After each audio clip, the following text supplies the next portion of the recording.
What's up guys, the Chad Champ here. Since the Invincible hype train has hit us once again, what with the second season of the animated show premiering and the Omni-Man DLC for Mortal Kombat dropping, I thought why not cover the character in a versus battle matchup. This particular battle will be pitting Nolan from the animated show against Thanos from the Marvel Cinematic Universe. And yes, this will be Thanos without the Infinity Gauntlet. Now I know what you're thinking, why am I putting these two characters in a hypothetical squared circle? What makes it interesting? And to that I say, the themes of course. Both of these characters share a few character themes, such as being shitty dads, defeating their world's foremost defenders, being from a race of superior beings, and even having completed the goals they set out to do. Now sure, while Nolan did flee Earth, he did technically have it prepared for the Viltrumite Empire to move in, being as he beat Invincible and the Guardians of the Globe, but it is what it is. So without further ado, let's get into the battle. Omni-Man, or Nolan Grayson, was one of the many Viltrumite soldiers tasked with moving to a foreign planet and preparing it to join the Viltrum Empire. However, after meeting his wife Deborah, he got sidetracked as he fell into the lifestyle of a human, except for him being the strongest being of the planet on course. Nolan's Viltrumite physiology allowed him to act as Earth's foremost defender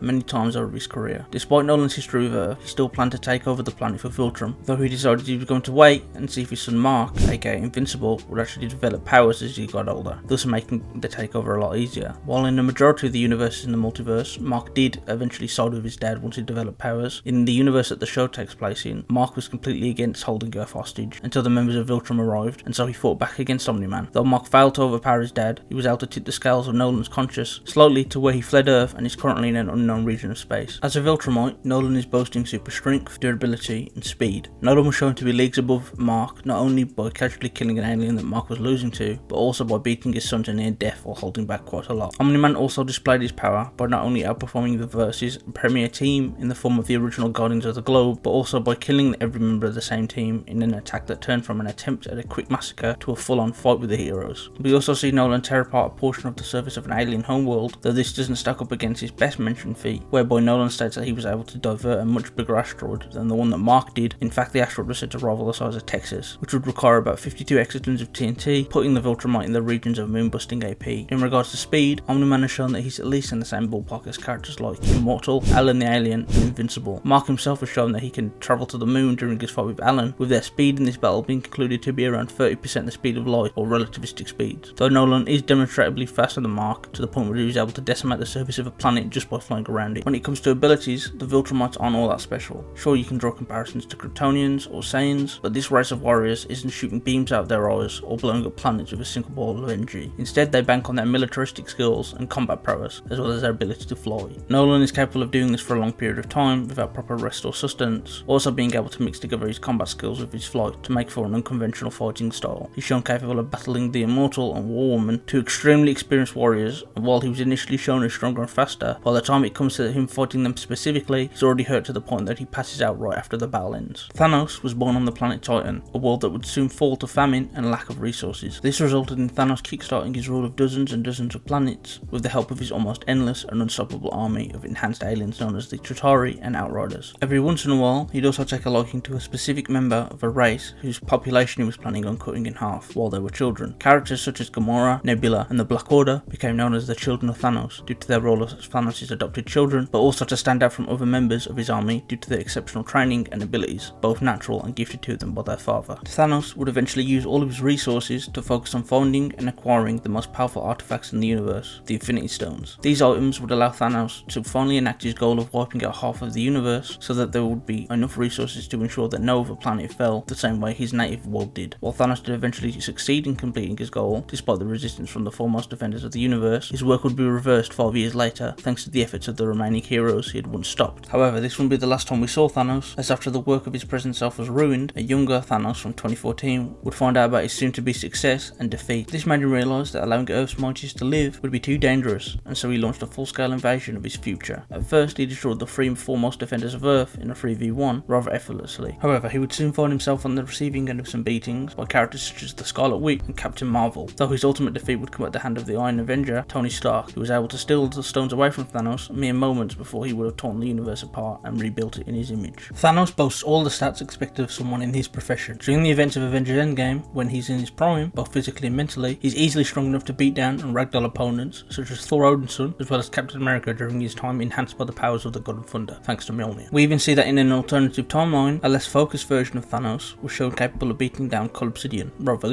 easily until proximate midnight intervened. Beating someone of Thor's caliber is rather impressive, as Thor himself was capable of shaking Jotunheim, the realm of the Frost Giants. This causes the planet to also begin to shatter and break apart, which would require 39.5 teratons of TNT, or a country levels of attack potency. Thanos himself later fights Captain America, who decides to fire multiple lightning bolts at the Mad Titan in an attempt to bring him down, with the kill attempts leaving Thanos nothing but undaunted in the face of the Star-Spangled Avenger. The Mad Titan is boasting combat and reaction speeds that allow him to react, defend, and counter beings such as Hulk, Iron Man, and Thor, with the latter showing to be able to keep up with Hela, who is calculated to be at speeds of Mach 1545.54 or massively hypersonic plus. This line of speed scaling is also supported in the script of Thor's third movie, where Thor is said to move like lightning. However, Thanos has also shown the capability to not only react to, but also outspeed Captain Marvel while she's mid-flight, Thanos at 70% of the speed of light, or relativistic plus speeds. While MCU Thanos may not be as versatile in the way of abilities as his comic counterpart, he's an accomplished warrior, as for every world he has conquered, he's also had to overpower their respective defenders. This is backed up with him being shown to be able to